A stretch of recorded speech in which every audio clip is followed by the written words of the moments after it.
नमस्कार दोस्तों, स्वागत है आपका साहित्य अध्ययन मंत्र में। जैसा कि हम लोग पढ़ रहे हैं, इतिहास लेखन परंपरा में हम लोग साहित्य ऐतिहासिक ग्रंथों को देख रहे हैं।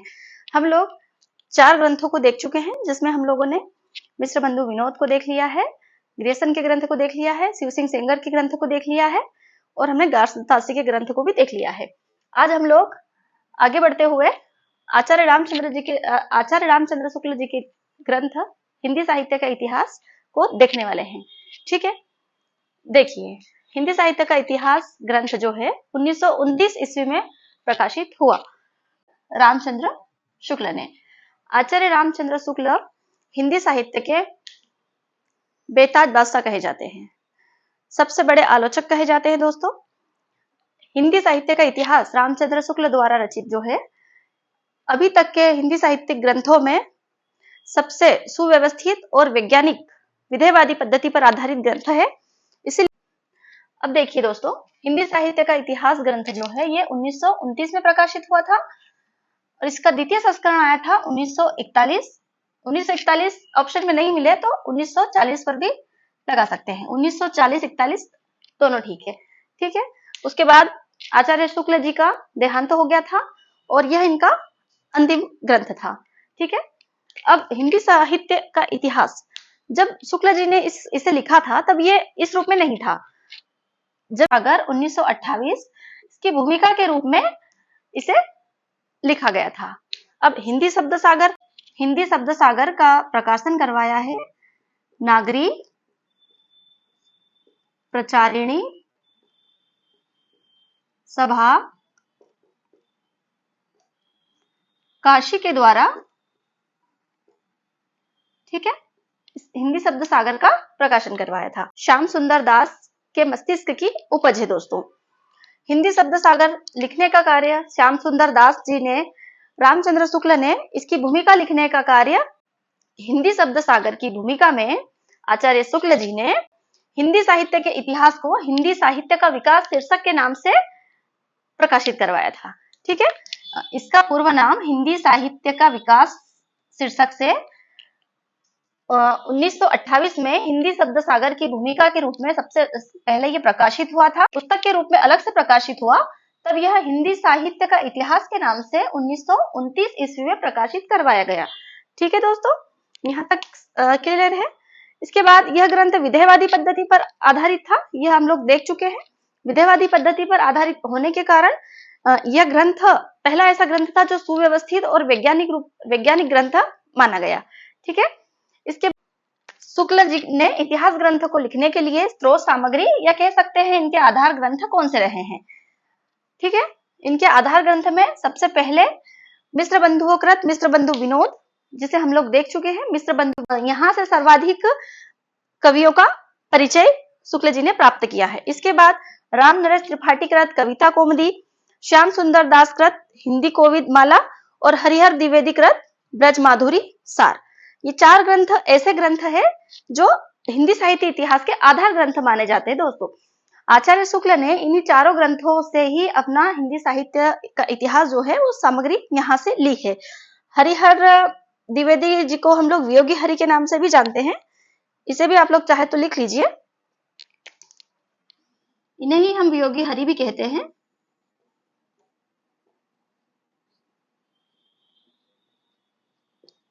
ठीक है, इसके बाद हम लोग देखते हैं कि आचार्य शुक्ल जी का जो ग्रंथ था इसमें कुछ कमियां भी देखी गई है। दोस्तों, ऐसा नहीं है कि जितने भी ग्रंथ देखे गए हैं उसमें कुछ कमियां भी है।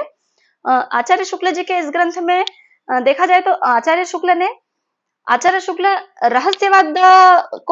रहस्यवाद का विरोध करते हैं। दोस्तों, अपने ग्रंथ में उन्होंने रहस्यवाद पर जो भी रहस्यवाद, जो जैसे देखा जाए कबीर है, कबीर ने साधनात्मक रहस्यवाद को लेकर के रचनाएं की है और कबीर को बहुत कम स्थान दिया है आचार्य शुक्ल ने अपने ग्रंथ में। वैसे महादेवी वर्मा जी को देख लीजिए, महादेवी वर्मा जी भी रहस्यवादी कवित्री है, तो उन्हें भी स्थान बहुत ही कम मात्रा में दिया है अपने ग्रंथ में। इसके बाद इनके प्रिय कवि तुलसीदास रहे हैं। दोस्तों, क्यों रहे हैं? क्योंकि आचार्य शुक्ल जी के हम लोग विचारधारा को देखें तो आचार्य शुक्ल जी जो है वो लोक मंगल की धारणा को लेकर आगे बढ़े। वह साहित्य जब तक वो साहित्य की श्रेणी में नहीं रखा जाएगा जब तक वो समाज की या जनता के लिए उपयोगी ना हो। ठीक है, अगर कोई कृति या कोई रचना लिखी गई है और उसका समाज में या जनता के लिए कोई उपयोग नहीं है, तो रामचंद्र शुक्ल जी ने उसे अपने ग्रंथ में स्थान ही नहीं दिया, या कह सकते हैं कि बहुत सीमित मात्रा में स्थान देकर के छोड़ दिया है। ठीक है, जिन विचारों से साहित्य को प्रत्यक्ष जगत का ही साहित्य लिखा जाना चाहिए, ना कि परोक्ष जगत का। हमारे समाज में जो भी युगीन प्रवृत्तियां हैं उसको लेकर के ही शुक्ल जी अपने ग्रंथ में काल विभाजन करते हैं। ठीक है, और यही कारण रहा है कि इन्होंने अपने ग्रंथ से सिद्ध और नाथों की रचनाओं को बाहर ही रखा है, साहित्य की कोटि से ही बाहर कर दिया है कि ये तो साहित्य ही नहीं, कह देते हैं कि ये तो साहित्य ही नहीं है। ठीक है, चूंकि बाद में हजारी प्रसाद द्विवेदी ने और कुछ अन्य इतिहासकारों ने इस चीज का खंडन भी किया है कि ऐसा नहीं है कि हम सिर्फ एक छोटी एक आध्यात्मिक कोटि की रचना होने की वजह से उसे हम साहित्य से बाहर रख दे। अगर ऐसा है तो फिर तो रामचरितमानस को भी बाहर रख दिया जाना चाहिए, ऐसा कहकर वो इनकी बातों का विरोध भी करते हैं स्पष्ट रूप से। ठीक है, तो इनकी कुछ कमियां रही है, लेकिन उन कमियों के बावजूद भी इनका जो ग्रंथ है वो अभी तक का हिंदी साहित्य का सबसे सुव्यवस्थित और वैज्ञानिक ग्रंथ माना जाता है। ठीक है दोस्तों, यहाँ तक हुआ। इसके बाद हम देख लेते हैं कि इन्होंने अपने साहित्यिक ग्रंथों को किस प्रकार से काल विभाजित किया है। इन्होंने जनता की चित्तवृत्तियों को ध्यान में रखते हुए अपने ग्रंथ का विभाजन किया है। इसके बाद रसवादी आचार्य रहे हैं, लोकमंगल को लेकर आगे बढ़ने वाले रचनाकार रहे हैं। क्योंकि देखिए दोस्तों, हम लोग अभी देख चुके हैं ना कि इनके जो प्रिय कवि रहे हैं वो तुलसीदास रहे हैं। ठीक है, अब तुलसीदास जो है लोकमंगल के कवि हैं, आप लोग सभी जानते हैं।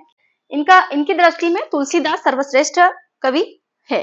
ठीक है, इसके बाद इनके साहित्य इतिहास के ग्रंथ की शुरुआत कहां से होती है, तो विक्रम संवत में देखा जाए तो 1050 विक्रम संवत से, और इसी में से हम 57 को जब माइनस करके निकालते हैं तो 993 ईस्वी से प्रारंभ माना जाता है। ठीक है, अगर विक्रम संवत में, वैसे इन्होंने अपने ग्रंथ को विक्रम संवत में ही लिखा हुआ है, लेकिन अगर विक्रम संवत में अगर ऑप्शन विकल्प में हमें नहीं मिलता है तो हम 1993 को भी ध्यान में रख सकते हैं। और हिंदी का प्रथम कवि, इन्होंने अपने ग्रंथ में हिंदी का प्रथम कवि माना है मुंज को। ठीक है, मुंज कवि को इन्होंने हिंदी का प्रथम कवि माना है दोस्तों। और प्रथम कवि के साथ यदि प्रथम महाकवि को देखा जाए तो इन्होंने प्रथम महाकवि माना है चंद बरदाई को, जो कि पृथ्वीराज रासो के कवि रहे हैं। तो यहाँ पर आप ये भी लिख लीजिए कि महाकवि हिंदी का प्रथम कवि तो मानते हैं मुंज को, लेकिन प्रथम महाकवि माना है चंद बरदाई को। आप ये भी लिख सकते हैं, यहीं पर लिख दीजिए।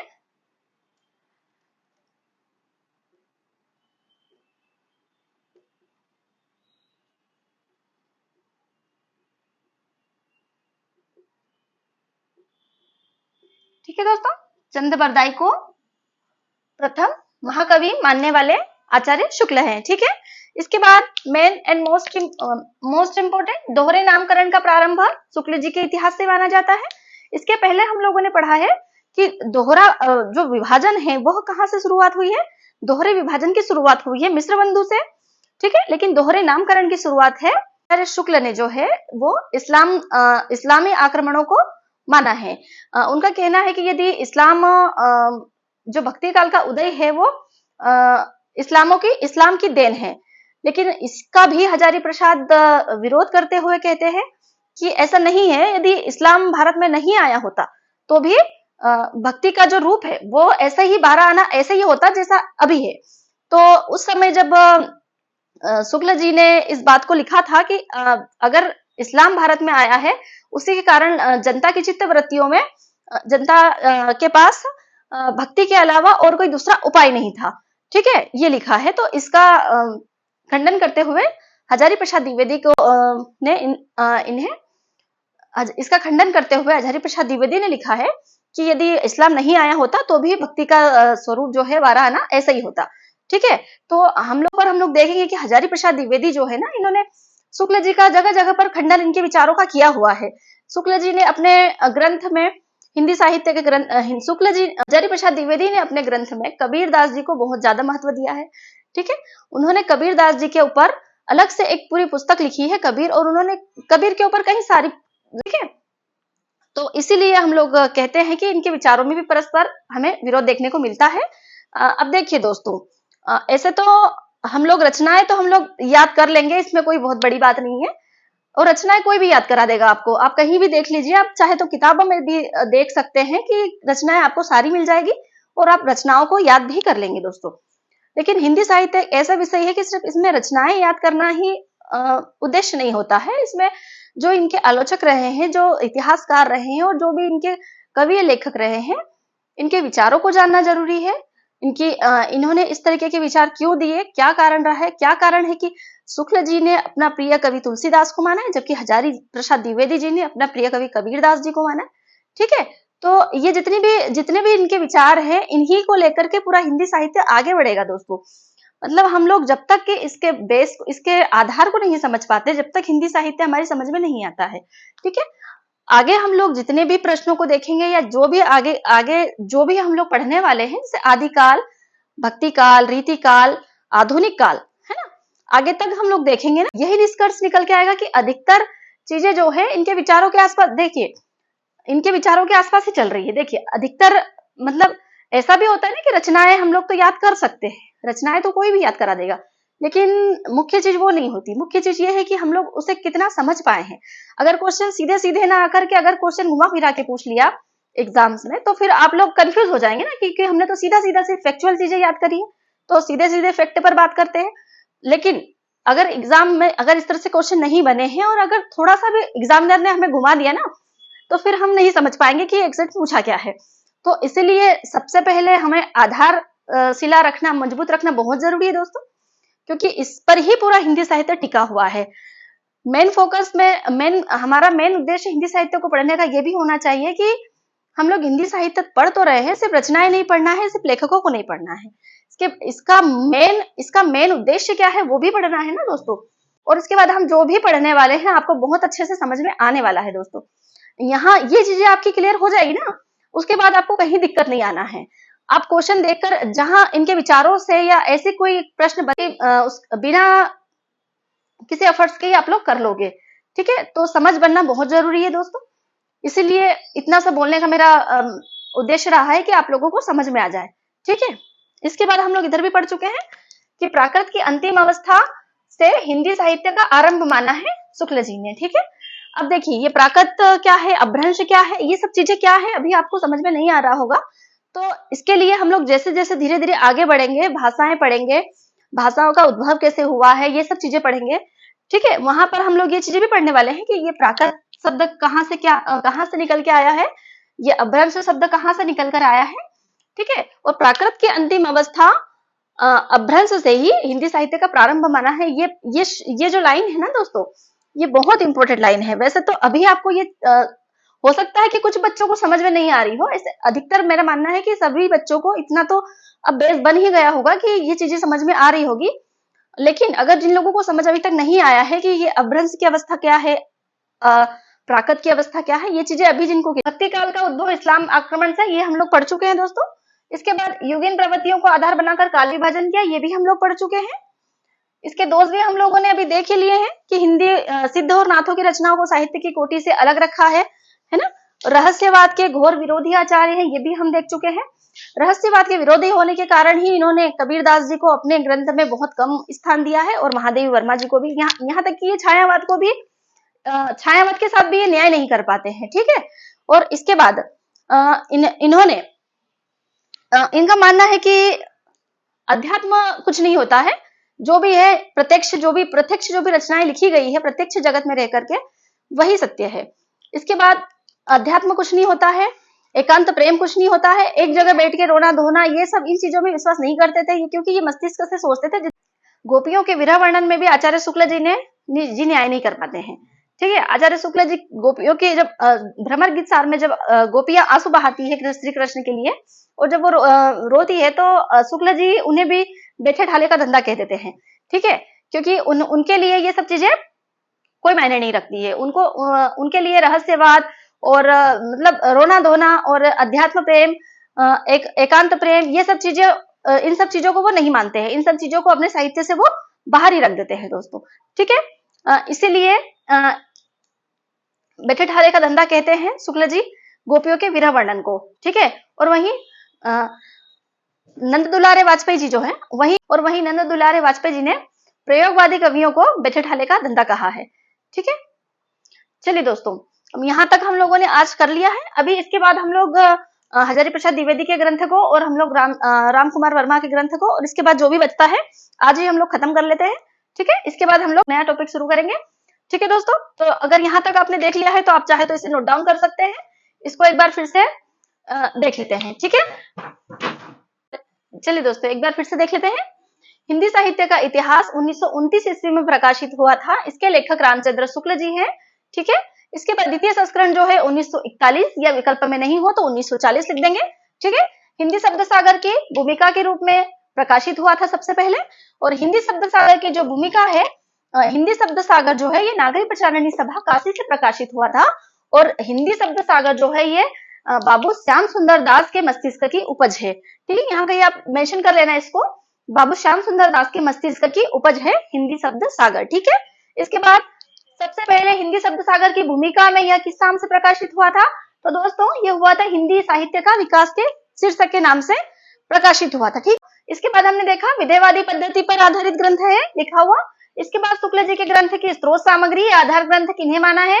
मिश्र बंधु कृत मिश्र बंधु विनोद, राम नरेश त्रिपाठी कृत कविता कौमुदी, श्याम सुंदर दास कृत हिंदी कोविद माला, और हरिहर द्विवेदी कृत, जिनको वियोगी हरि भी कहते हैं, कृत ब्रज माधुरी सार। ये 4 ग्रंथ ऐसे हैं जो इनके आधार ग्रंथ है इनके हिंदी साहित्य इतिहास के। ठीक है दोस्तों, यहाँ से आगे बढ़ते हुए देखते हैं, जनता की चित्तवृत्तियों की बात करते हैं। युगिन प्रवृत्तियों को लेकर के इन्होंने अपने ग्रंथ का काल विभाजन किया है, ये बात देख चुके हैं। रसवादी आचार्य है, मोस्ट इंपोर्टेंट, लोक मंगल को लेकर आगे बढ़ने वाले हैं। इसी कारण से तुलसीदास इनके प्रिय कवि हो जाते हैं, और कबीरदास जी को ये बहुत कम मात्रा में स्थान देते हैं अपने ग्रंथ में। इसके बाद इनके साहित्यिक ग्रंथ की शुरुआत मानी जाती है 1050 विक्रम संवत से। इन्होंने विक्रम संवत में ही अपना ग्रंथ को विभाजित किया है, लेकिन विक्रम संवत में ना पूछ करके हमें ईस्वी में भी ध्यान रखना जरूरी है कि 993 ईस्वी यदि हमें याद रखना है तो इसमें से 57 माइनस कर देंगे तो ईस्वी आ जाएगा। इसके बाद हिंदी का प्रथम कवि इन्होंने माना है मुंज को। देखिए, हिंदी का प्रथम कवि माना है मुंज को, लेकिन प्रथम महाकवि माना है चंद बरदाई को, जो पृथ्वी राज रासों के कवि हैं। ठीक है, घोरे नामकरण को प्रारंभ करने वाले आचार्य हैं।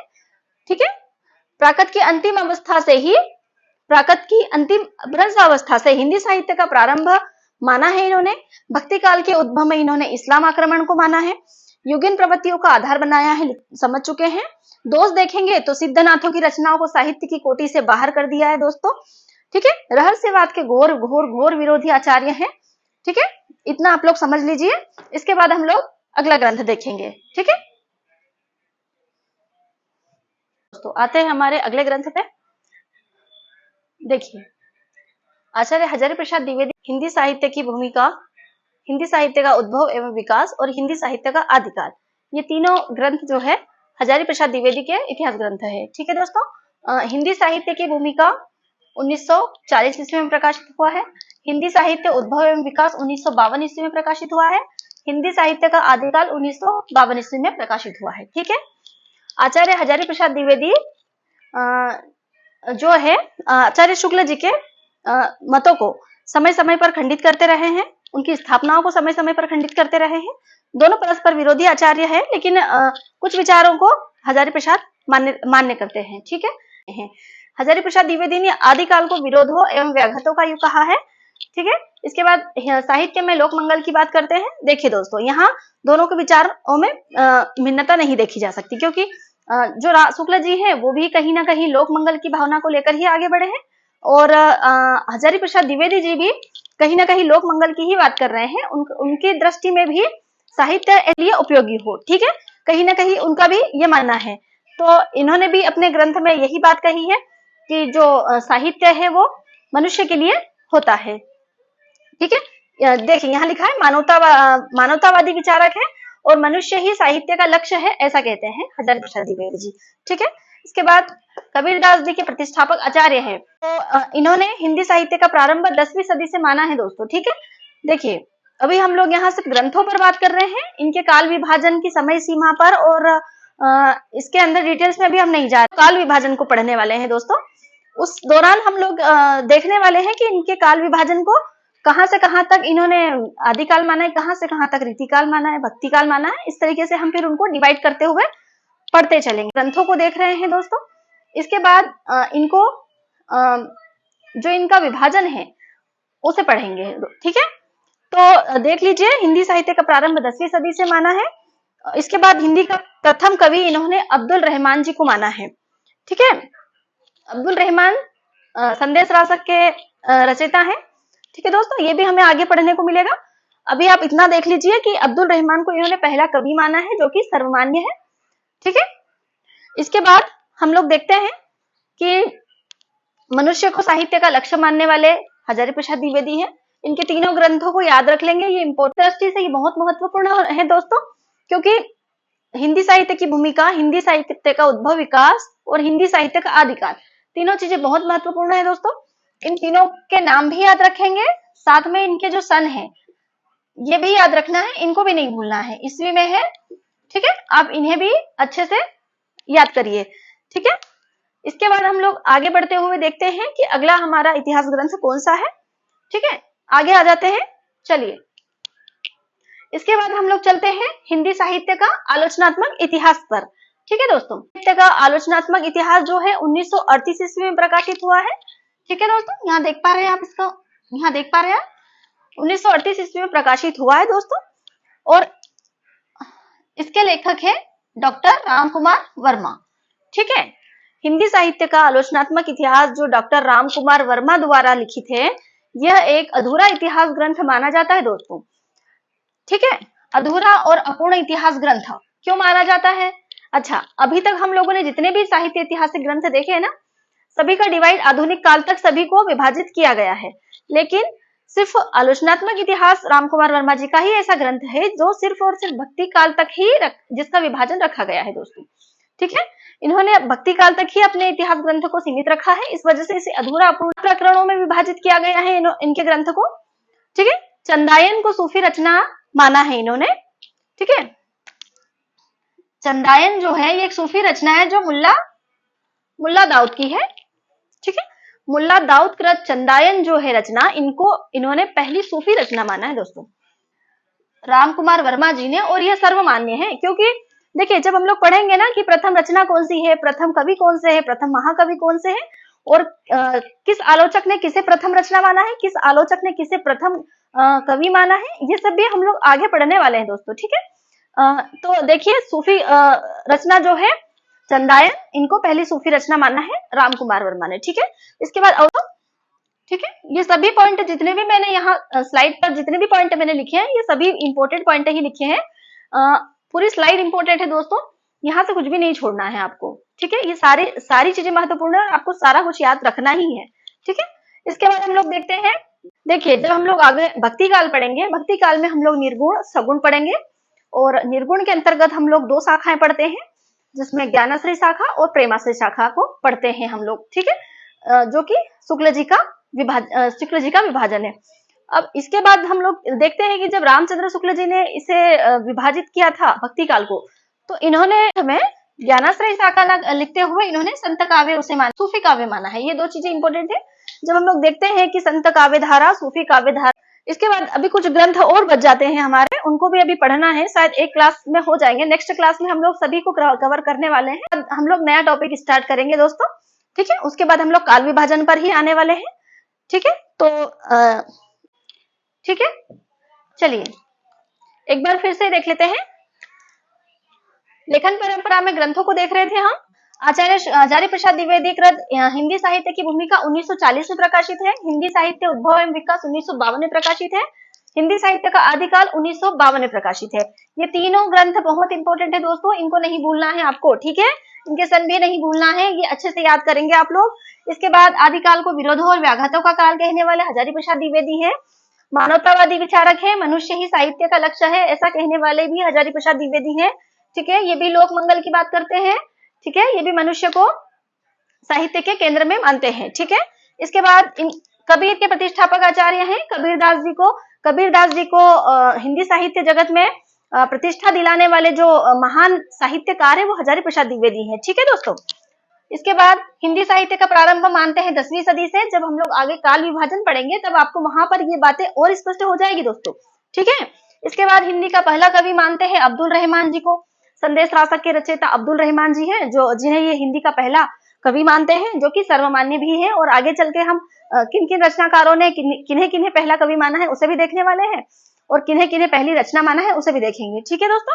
इसके बाद आते हैं हिंदी साहित्य का आलोचनात्मक इतिहास, 1938 में प्रकाशित है दोस्तों, रामकुमार वर्मा जी के द्वारा। इसके बाद अधूरा ग्रंथ है दोस्तों, क्यों? क्योंकि भक्ति काल तक ही इसका विभाजन किया गया है, इसीलिए 7 प्रकरणों में बांटा गया है, ये भी इंपॉर्टेंट है। चंदायन को प्रथम सूफी रचना मानने वाले रामकुमार वर्मा जी है दोस्तों। ठीक है, चंदायन जो कि मुल्ला दाऊद की रचना है, प्रथम सूफी रचना मानने वाले हैं रामकुमार वर्मा जी, इंपॉर्टेंट है। ठीक है, अवधि का पहला कवि अमीर खुसरो को मानने वाले रामकुमार वर्मा जी है, याद रखेंगे दोस्तों। मोस्ट एंड इंपॉर्टेंट है, निर्गुण ज्ञानश्री संत काव्य धारा को संत काव्य कहने वाले रामकुमार वर्मा जी है, और प्रेमाश्री शाखा को सूफी काव्य कहने वाले रामकुमार वर्मा जी है।